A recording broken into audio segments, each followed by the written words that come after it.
el entonces radicalismo retiró la misma cantidad de peronistas que votábamos negativamente la privatización del banco hipotecario, y de esa manera se pudo privatizar el banco hipotecario. Yo tampoco estoy de acuerdo con ese modo de negociación. ¿Por qué no estoy de acuerdo? ¿Porque no hay que negociar? No, porque lo que no hay que negociar son los principios y el modelo de uno en adelante. Sí creo que tenemos que negociar, hablar y dialogar con todos, porque es parte de la democracia, pero si el diálogo pasa por tirar abajo lo que son las bases fundacionales del modelo, eso no es una negociación ni una clara direccionalidad que tiene que tener las instituciones para sostener un gobierno o una democracia. Por eso quiero reproducirles un poco lo que charlé con los obispos el otro día cuando me pidieron la audiencia, que fue, les confieso, la mejor audiencia que tuve con la conferencia episcopal de todas las que he mantenido. No porque las otras fueran malas, sino porque creo que en esta se habló, como se habló de cosas muy concretas, cuando uno realmente puede sustraerse a la abstracción de hablar del diálogo como un fin en sí mismo. El diálogo no es un fin en sí mismo, es un instrumento para llegar a acuerdos. Entonces, como vinieron con la propuesta del diálogo y realmente de que las instituciones puedan acordar, me pareció muy importante exponerle mi punto de vista acerca de cuál es el marco, porque hablar del diálogo o del consenso en abstracto realmente no tiene mucho valor ni mucho sentido. Es más, están sucediendo cosas en el Senado. Hoy tenemos 3 senadores que participan, no son de este espacio político, pero comparten votaciones y proyectos con nosotros, 3 senadores que no tienen participación en ninguna comisión. Esto sucedió una sola vez en la vida, un intento, y fue casualmente con esta presidenta.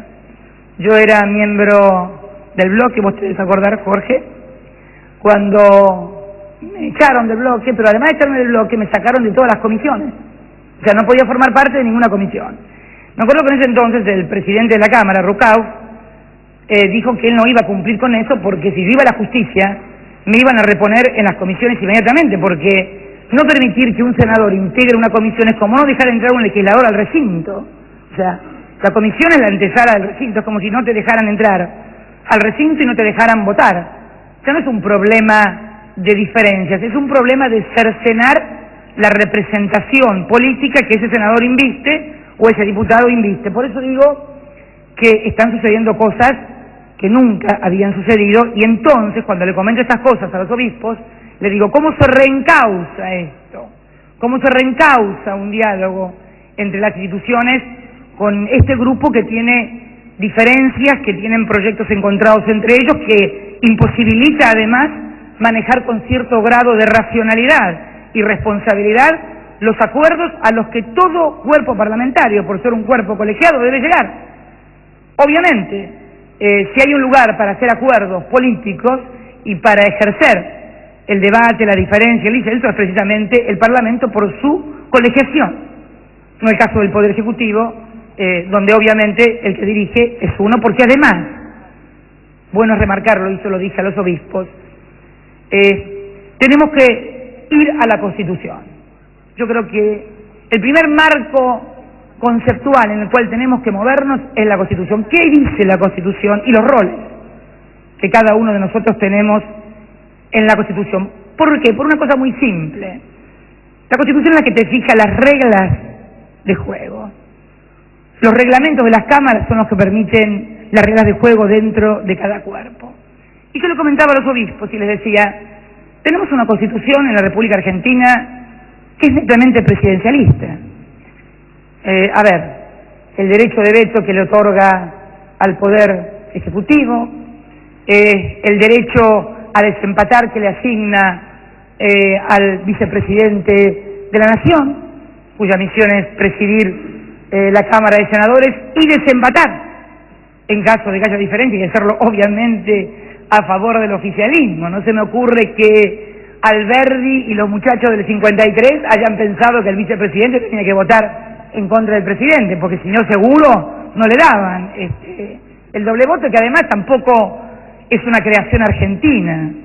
es una copia, como todos ustedes saben, de la Constitución de los Estados Unidos de Norteamérica, netamente presidencialista, como son los regímenes de toda la América, en contraposición a Europa, que son estrictamente de carácter parlamentario. Por eso hay un derecho americano y hay un derecho continental europeo sustancialmente diferente en materia de organización institucional de los países. No en otras materias, como por ejemplo en derecho civil o comercial, donde tenemos una fuerte tradición continental, itálica y francesa fundamentalmente. Pero no puedo retraerme de mi papel de presidenta de la Comisión de Asuntos Constitucionales. Pero, a ver, el artículo 99 fija en el inciso primero claramente que la responsable política de la administración general de la República Argentina es la presidenta.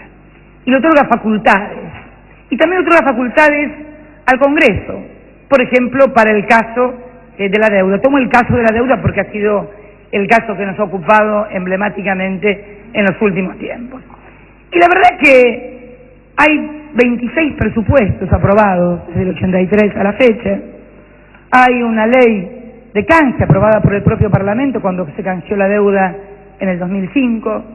Hay una ley de apertura del canje de la deuda que también votó el propio Parlamento. Hay un presupuesto votado hace 4 o 5 meses atrás por el Parlamento argentino con asignaciones para obras públicas, para recursos para las provincias y también una autorización de endeudamiento para el Estado Nacional de 110.000 millones.